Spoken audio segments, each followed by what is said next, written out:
years, an entire discipline of modern psychology has developed called cognitive behavioral therapy. This breakthrough teaching reveals that many problems, from eating disorders, relational challenges, addictions, and even some forms of depression and anxiety, are rooted in faulty and negative patterns of thinking. Treating those problems begins with changing that thinking. I don't know about you, but when the Bible and modern psychology say the same thing, I want to know more. Time to change your mind? In 10 years, we'll each look in the mirror, and someone will stare back. That person will be shaped by the thoughts of today. The life we have is a reflection of what we think. That's a crazy thought, right? What we think will determine who we become tomorrow. And even crazier, we probably don't even realize that's happening. We don't think about the power of our thoughts, which only makes them that much more powerful. But God made us this way. What science is demonstrating today is what God told us through Solomon more than 1,500 years ago. Proverbs 23:7 in the New King James Version says this, "For as he thinks in his heart, so is he." So, if the Bible and modern science teach us that our lives are moving in the direction of our strongest thoughts, then we need to ask ourselves, do I like the direction my thoughts are taking me? If your answer is no, then maybe it's time to change your thinking. Decide to change your mind so God can change your life. If you're sick and tired of being sick and tired, of having your life poisoned by toxic thoughts, of being held hostage by those inner voices, I want to encourage you to keep listening and stay open. Whether or not you consider yourself a Christian, I promise there are truths in these pages that will work if you put in some effort to apply them. As we walk through this important topic together, I want to show you how you can change your thinking and transform your life. In part 1, we'll examine the battle for your mind and how you're really not alone in your thoughts. In part 2, you'll learn how your brain works and see how to rewire it. In part 3, you'll discover how to reframe your thinking and redesign your mind around new thoughts. And in part 4, you'll become equipped to identify your mental triggers and to overcome them through prayer and praise. Following each chapter, you'll find an exercise that will lead toward the renewal of your mind.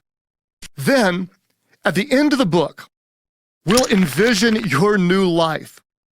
You'll see how you can live free of anxiety and negativity, while also experiencing the joy and the peace that come from knowing God and living in His truth.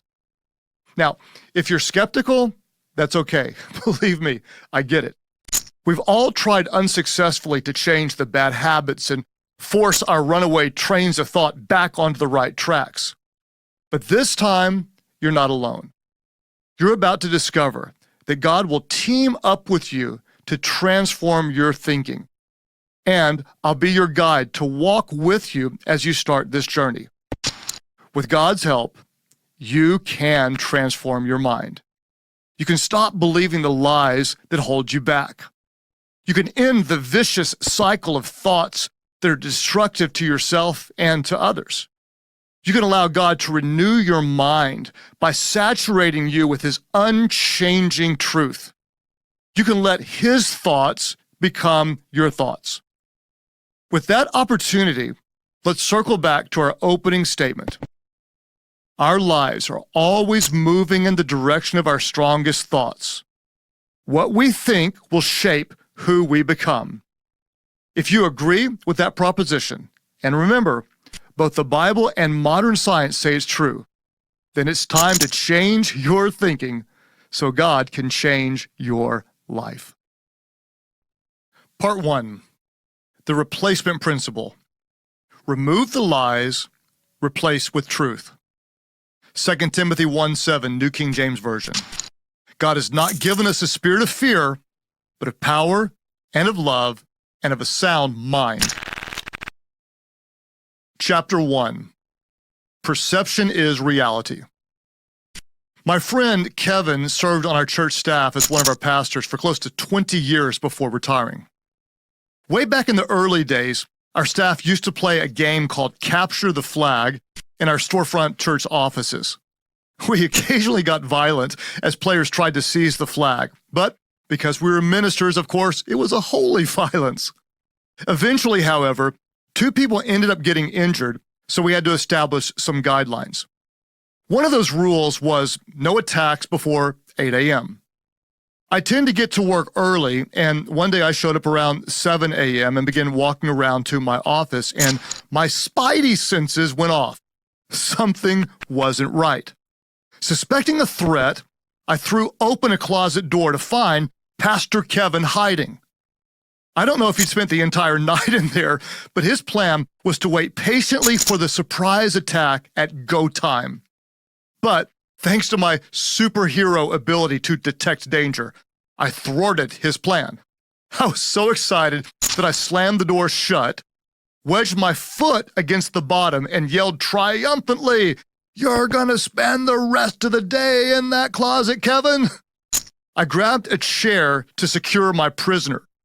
Chuckling maniacally, I said, "I'm putting the chair under the doorknob." But no matter how hard I tried, I couldn't get the chair to fit. And because I couldn't move my foot from the door, there was nothing I could do to lock Kevin in the closet. Fortunately for me, I realized that he didn't know that. He believed me. So, with all the fake confidence I could muster, I sold it. "There's now a chair under the doorknob, Kevin. You can't get out." Yes, I lied, but I'm a pastor, so it was wholly lying. Well, what did Kevin do? More like, what did he not do? Kevin never tried to open the door. He just believed my lie. Kevin started shouting, "Let me out! Let me out! Please let me out! I don't want to spend my day in here. Let me out." Well, I couldn't stop laughing. Because the door was unlocked, all he had to do was turn the handle and push, and he would have been free. But he just stayed in the closet. I had a premarital counseling appointment at 8 a.m., so I went to my office to meet with the soon-to-be-married couple. About 8:20 or so, I heard something in the ceiling above me. Then I heard the noise again. It was Kevin. He had scaled the shelves in the closet and gotten up into the ceiling tiles trying to find a way out. When a ceiling tile suddenly poked out, I saw Kevin's eyes glaring down at me. I asked the couple to forgive the intrusion, then looked up and jokingly said, "If you'll wait until I'm finished with this meeting, I'll call the fire department and see if we can get you down. If not, you're spending the rest of your life in that ceiling." This couple that I was counseling faced a dilemma. Should they laugh or pray for the guy stuck above us? Out of respect for them, Kevin waited. The whole time, the closet door was unlocked. I wonder if you feel locked up or taken captive. If so, have you considered that you might be trapped in a self-made prison? You may feel held back from living the life you want, not experiencing the relationship you want with God, with little to no hope for the future. But are you? If you think you're trapped, if you believe there's a lock on the door, you've bought into a lie. And it's the lie, nothing else, that's holding you back. Yet, if you identify that lie, then you can remove it. You can replace it with the truth and be free. Your liberation is as simple as a 2-step process. Remove the lie, replace it with truth. Let me say it again. Remove the lie, replace it with truth. But the struggle in this process is very real and very hard. And it can feel like a war is being fought in your life, because that's exactly what is happening. The battle for your mind. In the 80s, We were taught that love is a battlefield. Thank you, Pat Benatar. If you're a bit younger, you learned the same lesson from Jordan Sparks. If you're even younger, you know Battlefield is a series of video games. But no, your mind is a battlefield. And the battle for your life is always won or lost in your mind. Picture a battle with two opposing sides. Now, imagine that the people on one side don't realize they're involved in a battle. The enemy is attacking and taking them out, picking them off one by one, but they're oblivious. Hard to imagine because it's just too absurd, I agree. But every day, you're engaged in a battle. Are you aware of it? You may not recognize the battle you're in while it's wreaking havoc in your life. Ever wonder why you can't shake a habit? Why you feel like you can't connect with God? Why you lose your temper so easily? Why you often make bad decisions? Why you and your spouse fight so much? Why you're consumed with worry, fear, and negativity? There's a reason why. Your mind is a war zone, and you're under attack. It's critical that you become aware of this fight. You cannot change what you do not confront. If you ignore the battle, you lose the battle. The Apostle Paul made this truth clear. He said in Ephesians chapter 6, verse 12 from the New Living Translation, he said, "We're not fighting against flesh and blood enemies, but against evil rulers and authorities of the unseen world, against mighty powers in this dark world, and against evil spirits in heavenly places." In other words, your adversary is not your boss, spouse, child, ex, or neighbor with that demonic dog that's always barking. You may not realize it, but the one you're fighting against is your spiritual enemy, the devil. Sound too extreme? That's exactly what your enemy wants. There's an old saying that goes, "The greatest trick the devil ever pulled was convincing the world he doesn't exist." Satan doesn't want you to believe in him, so he works subtly.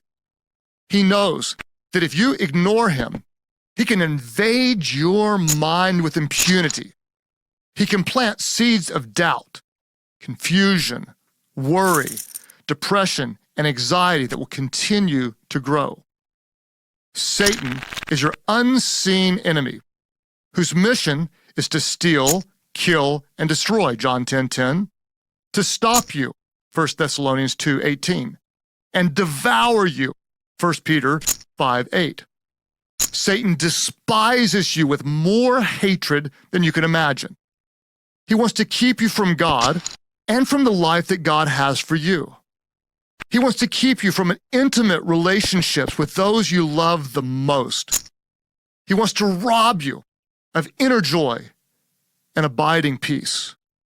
He wants to strip you of the fulfillment you could have in knowing you're making a difference with your life. So, how does he do this? Simple. He lies. Just like I lied to Kevin about the locked door.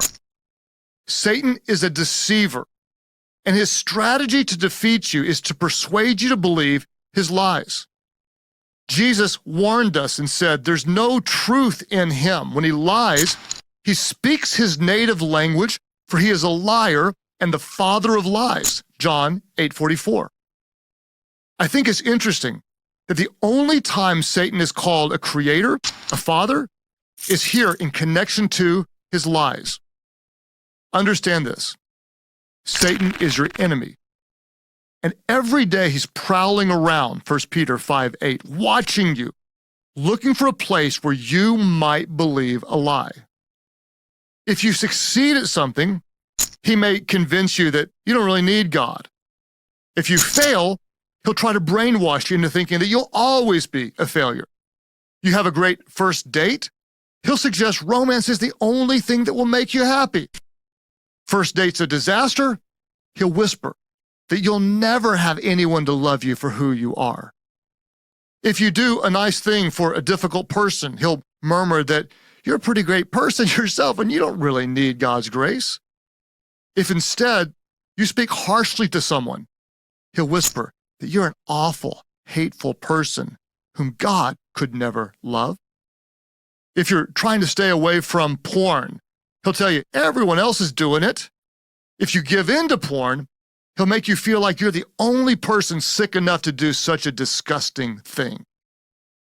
Satan is conniving and trying to lock you in a prison of lies.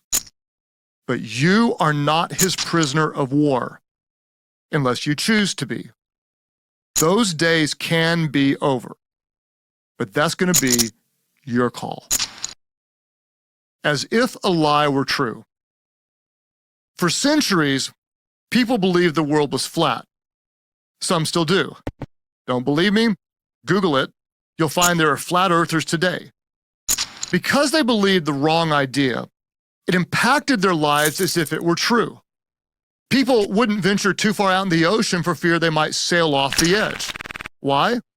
Once again, a lie believed as truth will affect your life as if it were true. Growing up, a lot of us were told that going swimming right after eating wasn't safe. Our parents made us wait 30 minutes after a meal to get in the pool. The only problem is that it's not dangerous to swim after eating.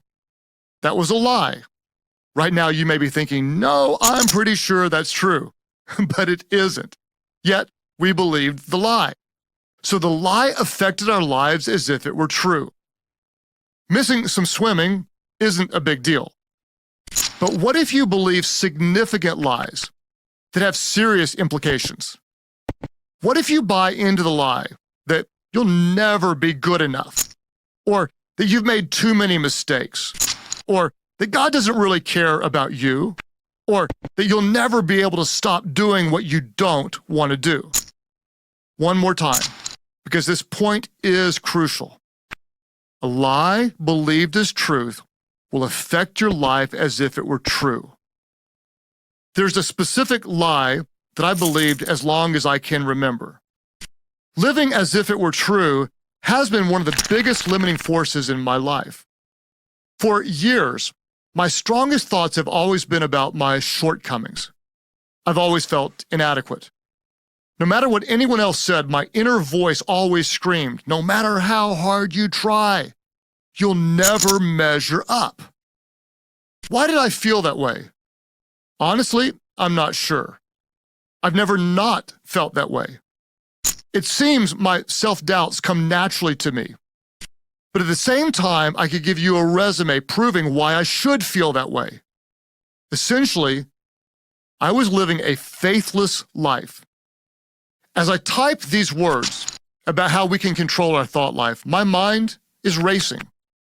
As the psalmist wrote, Psalm 42, verse 5, for example, I'm wrestling with my thoughts. I'm battling feelings of overwhelming anxiety because I've said yes to too many things and overcommitted myself again.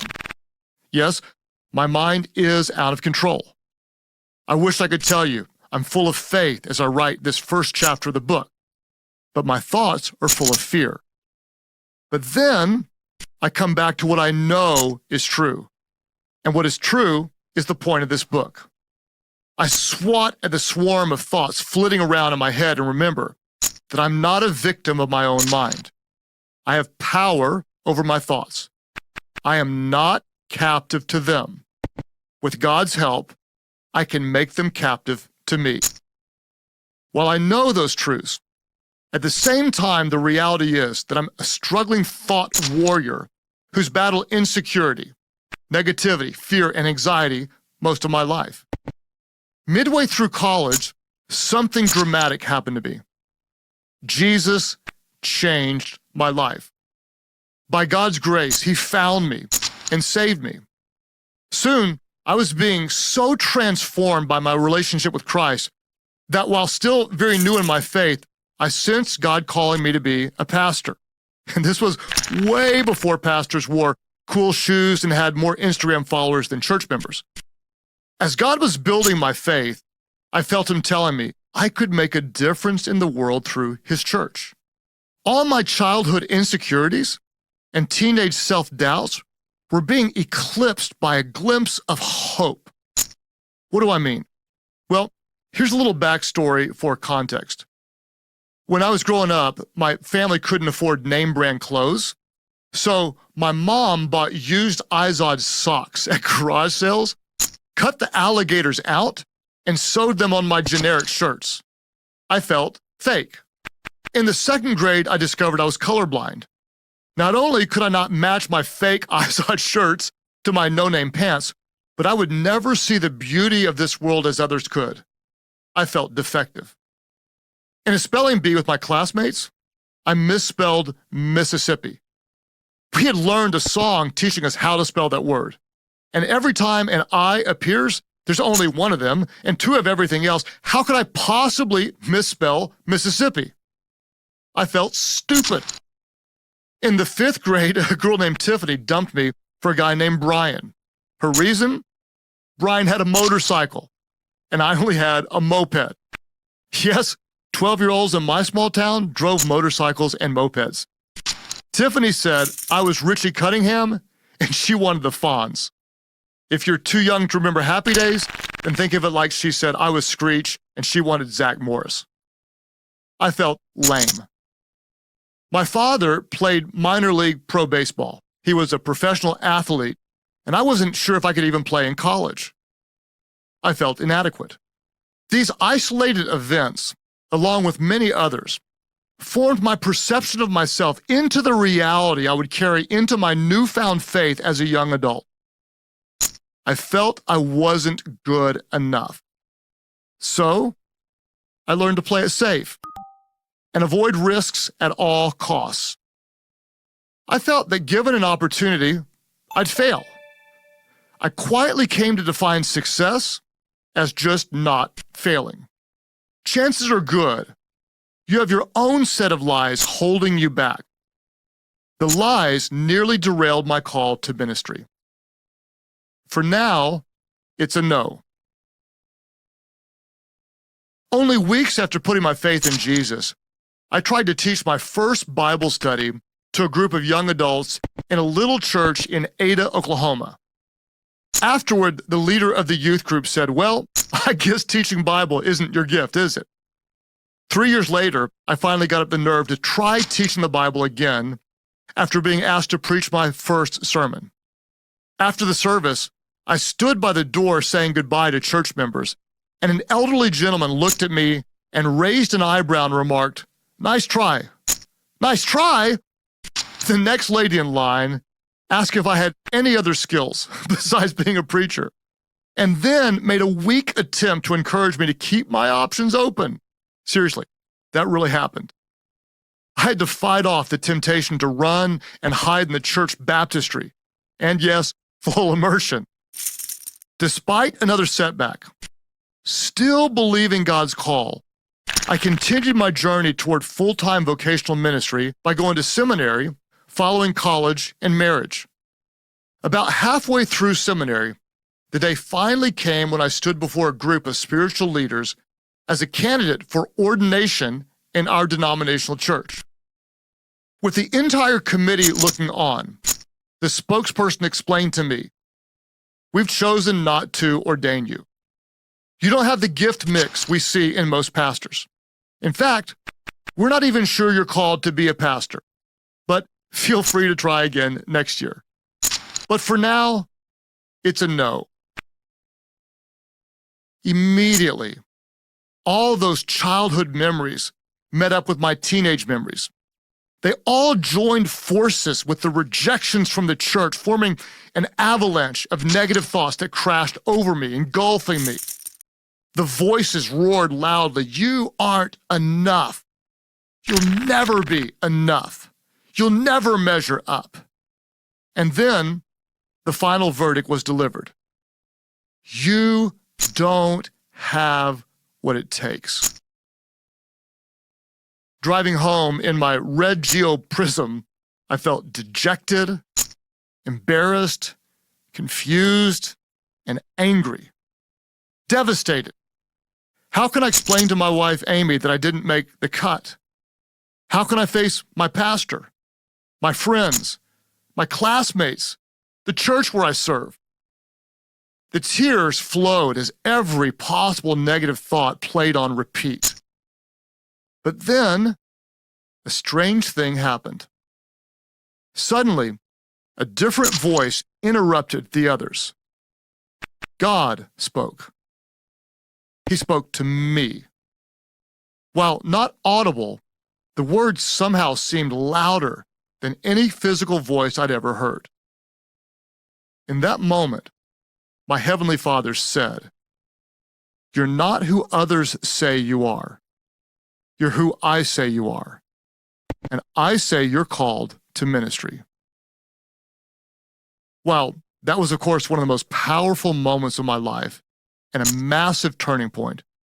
I wasn't suddenly healed of my negative thinking or delivered from believing every lie I told myself while growing up. The patterns were still there. The consequences were still ingrained. But I began to realize God had a very different way for me to think and a much healthier way for me to think of myself.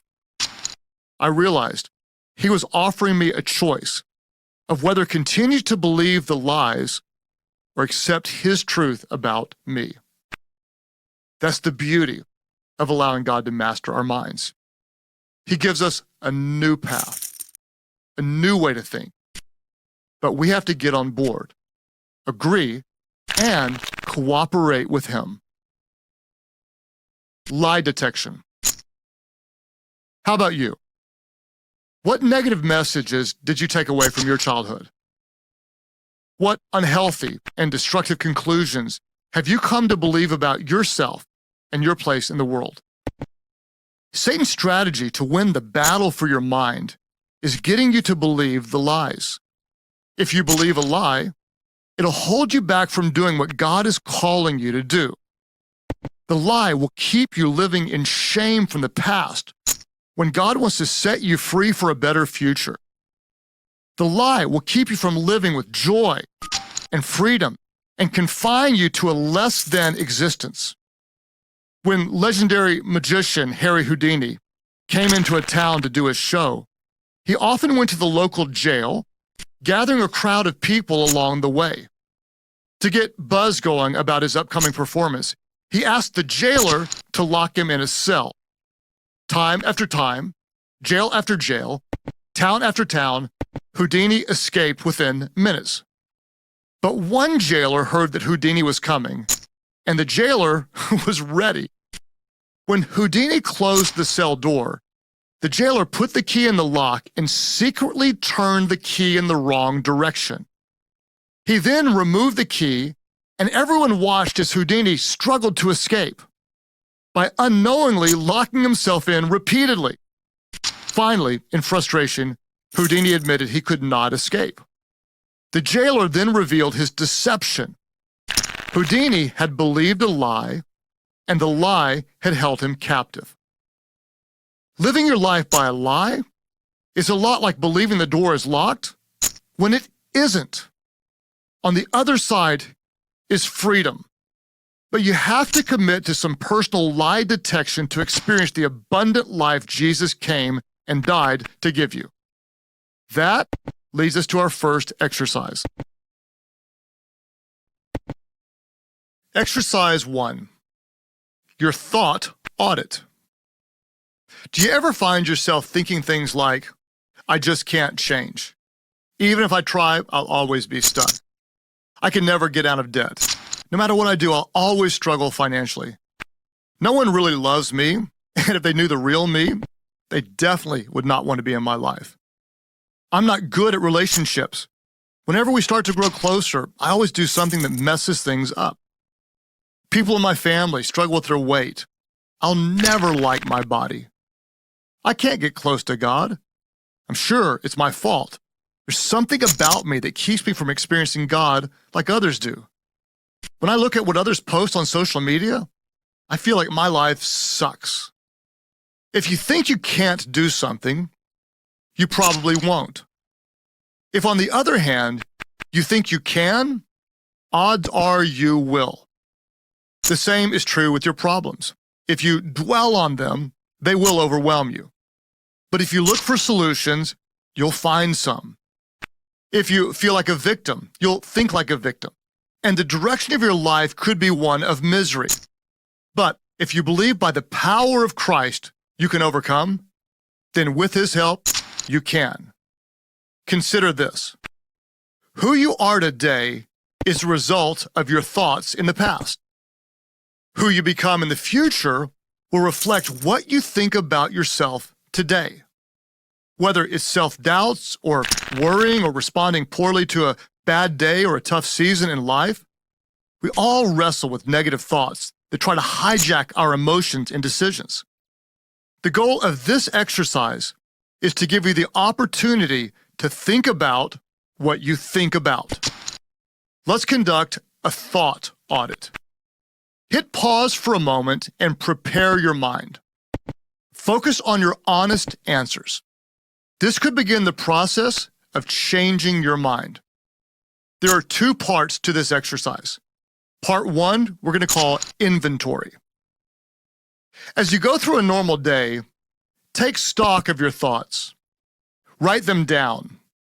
Type them into the notes on your phone, or record them in your voice memo app to transcribe later. Trust me, if you really want to change, you need to invest the time to figure out what you're regularly thinking about. Be honest. Don't lie to yourself about the lies you tell yourself. Evaluate the factors consistent in your day. Are you more negative in the morning, but usually level out by the end of your workday? Or the opposite? Do you tend to bring negative thinking home with you? Or do you manage to leave it at work? Consider all the dynamics and patterns of your day. Pray and ask God to reveal anything He wants you to see and understand in how you think. Once you see your thoughts in black and white, you can begin to work on your thought life. Jesus said, "The truth sets us free, but first we must reveal the truth." Part two, audit.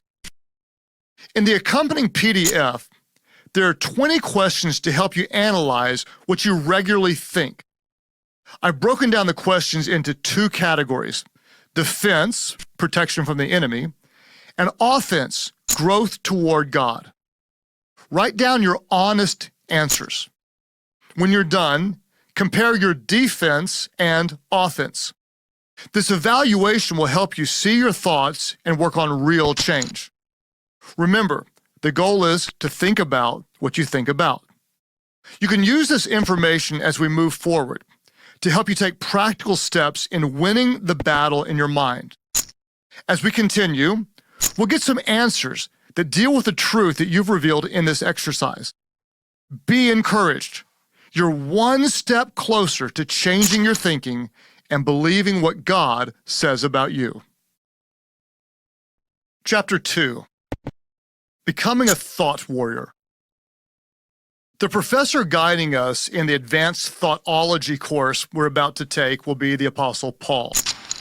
His writings will teach us the biblical way to win the battle in our minds. Incredible as it is to consider, Paul wrote some of his teachings while in prison. And yes, his door was actually locked. Yet, even though his body was behind bars, Paul's mind was still free. How? He had taken his thoughts captive long before he entered a jail cell. He knew two truths that we also need to know. Number one, the battle for your life is won or lost in your mind. Number two, your thoughts will control you, so you have to control your thoughts. Paul had not always been a thought warrior. Check out how he described himself in Romans chapter 7, verses 15 through 24. He said, "I don't understand what I do. For what I want to do, I do not do. But what I hate, I do. And if I do what I do not want to do, I agree that the law is good. As it is, it's no longer I myself who do it, but it's the sin living in me. For I know that good itself does not dwell in me, that is, in my sinful nature. For I have the desire to do what is good, but I cannot carry it out. For I do not do the good I want to do, but the evil I do not want to do. This I keep on doing. Now, if I do what I do not want to do, it's no longer I who do it, but it's the sin living in me that does it. So, I find this law at work. Although I want to do good, evil is right there with me. For in my inner being, I delight in God's law. But I see another law at work in me, waging war against the law of my mind and making me a prisoner of the law of sin at work within me. What a wretched man I am. That doesn't sound like a guy who's mastered his thoughts. While we all get what he's saying, that just sounds a little crazy. But check out how Paul described himself in Philippians 4, verse 12. He said, I've learned the secret of being content in any and every situation. Now, that does sound like a guy who's mastered his thoughts. Paul's change encourages me because my thought life can be crazy. My mind can run out of control. I despair. I obsess. I can be confused. Sometimes I feel overwhelmed. It's like I'm in a confrontation with myself and I'm losing. Yet honestly, we can all be a bit crazy, right? You try not to worry, but you do. You tell yourself to be positive, but you aren't. Like Paul said, what I want to do, I do not do. The daily battle is so frustrating. But Paul mastered his mind. He said he had learned a secret. So that means we can too. How did he win the battle for his mind? How can we? Paul also wrote, though we live in the world, we do not wage war as the world does. The weapons we fight with are not the weapons of the world. On the contrary, they have divine power to demolish strongholds. We demolish arguments and every pretension that sets itself up against the knowledge of God. And we take captive every thought and make it obedient to Christ. 2 Corinthians chapter 10, 3 through 5. Notice that Paul used we in his statement. Those in a relationship with Christ can experience this change. Let's break down his words and see how the application can transform our lives. 1, 2, 3, 4. I declare a war. Remember thumb wrestling as a kid? Well, there's a World Thumb Wrestling Championship held in the United Kingdom each year. I know, I found it hard to believe as well. Two big, jacked, tattooed guys with names like Under the Thumb and Jack the Gripper stare menacingly at each other. You know they mean business. But when they say 1, 2, 3, 4, I declare a thumb war, that's when I lose interest.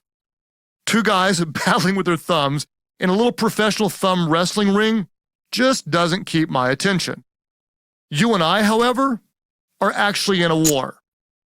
I know, I can find it hard to believe too, because most days it just doesn't feel that way. Life just seems normal.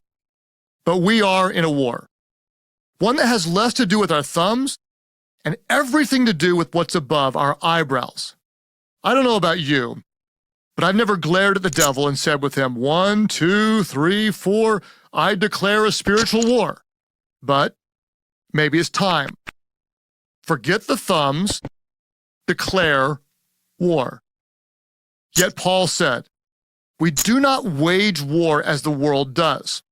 2 Corinthians 10:3. The problem is that many Christians don't wage war at all. Satan is assaulting us with evil. He's delivering blows of deception and bombarding us with lies. But we can be oblivious to the attacks. As a result, our lives are not what we want, and we numb ourselves to reality. We long for more, but settle for less. We keep ourselves busy and distracted. We buy things, attempting to impress people and fill some mysterious inner endless void. We scroll mindlessly on social media, feeling left out, left behind, and unimportant as we compare our dull lives with everyone else's highlight reels. We do our best to pretend we're happy while a war rages around us. And as a result, we're losing battle after battle. You may recall from history class that the United States took a while to engage in World War II. We spent the first years maintaining a neutral position. We believed that because the war was over there, it wasn't impacting our lives. Eventually, it became clear that Hitler and the Axis powers would not stop, and that the freedom of the entire world was hanging in a balance. While the Japanese bombed our naval base at Pearl Harbor, that provocation was the final straw. Finally, the U.S. entered the war. On D-Day, we joined with other Allied forces as 150,000 troops stormed the beaches of Normandy. The Germans had set about 4 million landmines to protect the beach from such an invasion. They also rained down gunfire on our men. The sacrifices that day were enormous. Thousands of lives were lost. But the engagement was necessary because there was no other way to defeat evil. To win the battle for our minds, we must engage, because there is no other way for us to defeat evil. The days of being neutral must be over. A few years ago, I began to feel stuck. My thoughts were out of control. I would work on my message for church thinking, last weekend's message wasn't good enough, and this one won't be either. I just don't have what it takes. I'm not good enough. I'm not even sure I can keep this up. I don't even know why people come to this church. If I poured more energy into being a better pastor, I felt like I was failing as a husband and a dad. If I gave my best to my family, I was sure I was letting God down and failing the people in my church. Inside my mind, landmines were everywhere, and I was dodging bullets. My strongest thoughts were centered on my weakness, and I knew they were leading me to a place I did not want to go. Finally, I decided I'd had enough. I had to do something. It was time to win the battle for my mind. 1, 2, 3, 4. I declare a thought war. For about 2 years, my mind was my number one priority of prayer. I read so many books on the topic that I lost count. I also received counseling from a psychologist and confided in trusted friends and mentors. I discovered and started using tools that allowed me to practice 2 disciplines: retrain my thought patterns and reorient my trajectory. Bottom line, I knew that if I ignored this battle any longer, I'd lose it. So I changed my thinking, and that decision changed my life. Destroying the stronghold. The lies we believe and base our lives upon are strongholds. Paul said, the weapons we fight with have divine power to demolish strongholds. 2 Corinthians 10:4. So, we need to demolish those lies that harm us. The word stronghold is translated from the Greek word akuroma, which means to fortify. In ancient times, a stronghold was a building, a fortress built on top of the highest peak in the city. This citadel was surrounded by a reinforced wall up to 20 feet wide. In times of war, if the city was attacked, the stronghold was often seen as unapproachable and impenetrable. Political leaders were hidden there so they wouldn't be captured or killed. Paul compared the lies we believe to those fortresses. Like the walls of the strongholds, our lies have been reinforced over and over to become bigger and stronger. We believe them for so long, they become a part of us. We believe our walls protect us. We think they're impenetrable, and yet they often keep the truth unapproachable to us. We have mental and emotional strongholds, the lies that have a strong hold on us. I told you before about my belief that I was never enough, not good enough, smart enough, or successful enough. I thought I had to prove that I was worthy. You may have read that and thought, But Craig, you're a pastor. You know the Bible. God tells us we don't need to be enough. Jesus was enough for us. Craig, you know God loves you, and that's all that matters. If you thought that, yes, you'd be right. I did know that. I taught that. But deep down, I felt like that truth applied to everyone but me. Knowing those truths was not enough to penetrate the walls of my stronghold. My stronghold kept the truth unapproachable. I still believed the lie, that I was not worthy and I had to prove myself. And that lie affected my life as if it were true. Yes, even as a pastor who taught others that very truth. Solomon gave us some very wise counsel to apply to this battle. He said in Proverbs 21, verse 22, "One who is wise can go up against the city of the mighty and pull down the stronghold in which they trust." If you're in a war and attack a city, make sure you take down the stronghold. If you don't take the more difficult action of bringing it down, the city will reestablish itself. The leaders are hiding inside the walls, still very much alive. So, you have to bring down the stronghold. Our word demolish is translated from the Greek word kathareo, which means destruction requiring massive power. The word also means to lower with violence, to bring something down with brute strength, as with a wrecking ball. Regardless of our perceived strength, you and I do not have a massive wrecking ball power. But God does, and He makes it available to us. Yet again, Paul taught us this concept in Ephesians chapter 1, verses 19 through 20 in the New Living Translation.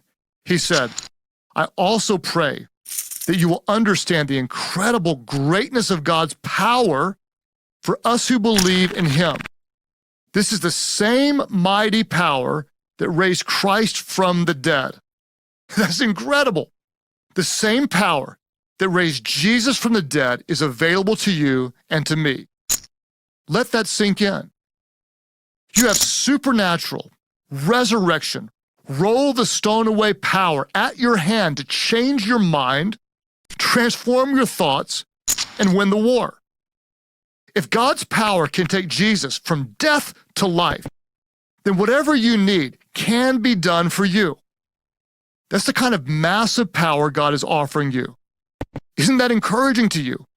You've got astonishing power to help you. Don't give up. Look up.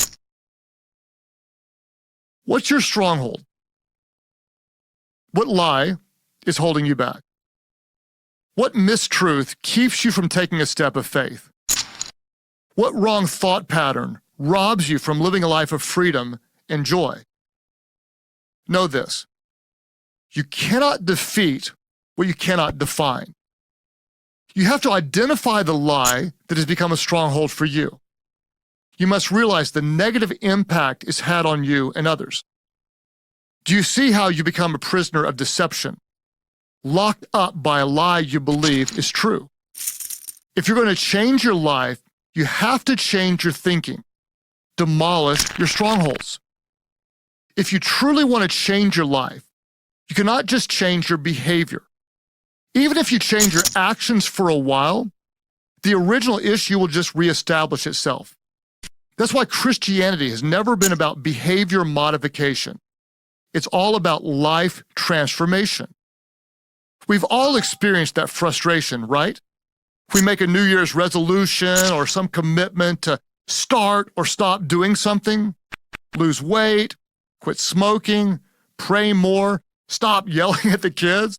Well, for a few weeks, it seems to work. And then we go right back to doing what we always do. Why? We haven't gotten to the root of the problem, the lie we believe. Addressing the problem is attacking the city. Identifying and destroying the lie is pulling down the stronghold. Both are necessary to win the war. To do both and experience success, we need God's power. We cannot have victory without His strength and support. I have good news that may sound like bad news at first. You ready? You don't have what it takes to win the war. Neither do I. You know it because you've tried. You've tried to change your thinking, tried to change your life. You've done everything you can do, but you always find yourself back in the same place. You keep doing what you don't want to and not doing what you want to, just like Paul. You keep falling down and falling short. I get it. Been there, done that. All the trying and failing and falling can lead to a place where we feel like giving up. What's the problem? The power you need is a power you don't possess. Relying on your own power is self-help, and self-help only goes skin deep. You have a devious spiritual enemy. You have reinforced strongholds. What stands against you is formidable. Fighting in your own power is like attacking Godzilla with a fly swatter. Admitting that you need a power you don't possess is vital, even though it may be difficult. I know it is for me. If you've been taught to be an independent, self-reliant, pull yourself up by your bootstraps individual, confessing you don't have what it takes might feel like a weakness, but it's not. It takes real strength to admit I can't do this on my own. I need power greater than I possess. Once, after a blizzard, I tried to shovel a path to our cars to get enough snow off the driveway to back them out. In 2 solid back-breaking hours, I'd cleared a pathway big enough for a small squirrel to walk through. Just as my wife Amy was about to call 911 to save me from permanent frostbite damage, a neighbor from down the street drove by on his tractor. Yes, my neighbor has a tractor. Remember, I live in Oklahoma. In a matter of minutes, because of the power he possessed, my helpful neighbor had cleared out our entire driveway. We tend to fight our battles with shovel power, but we need tractor power.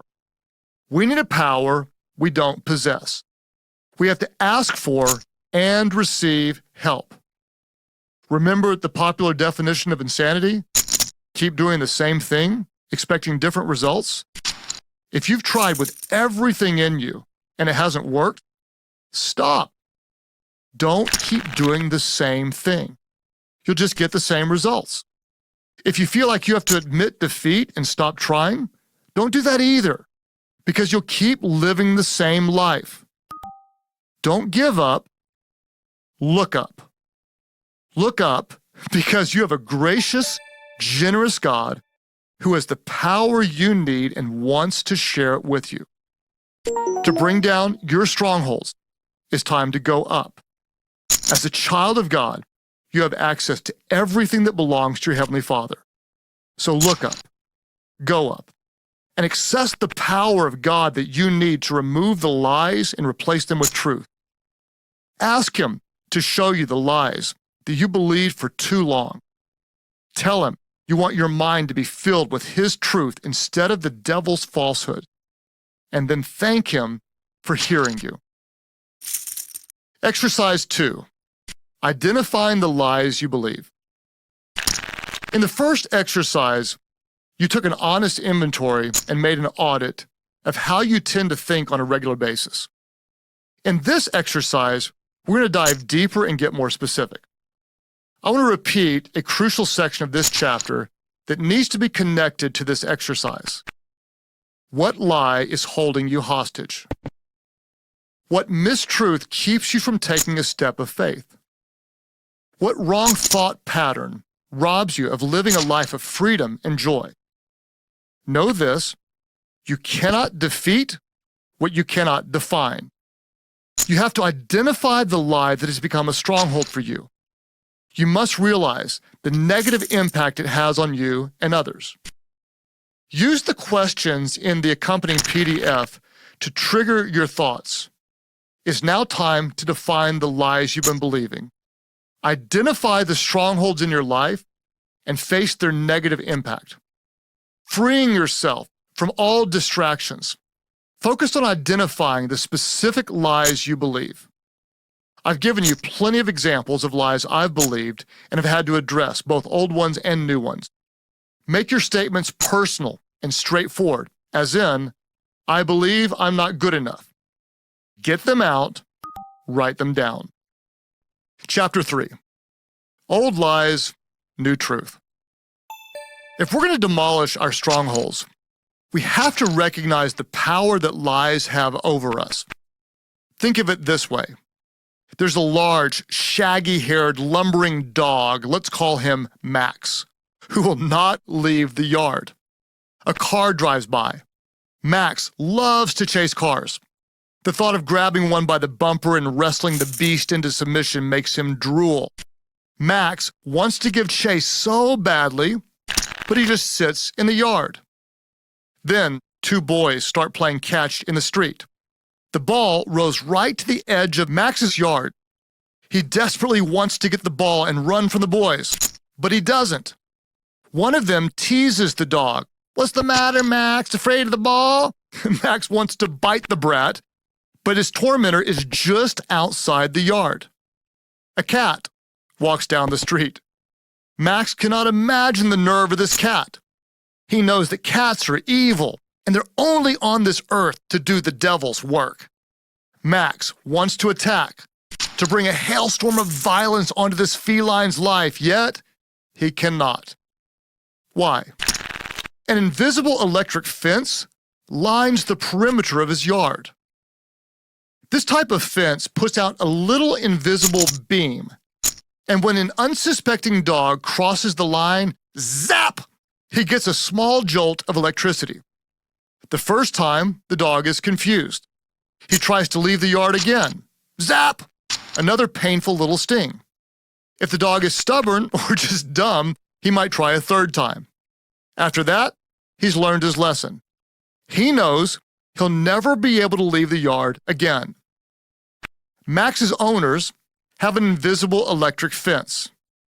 Actually, Max's owners used to have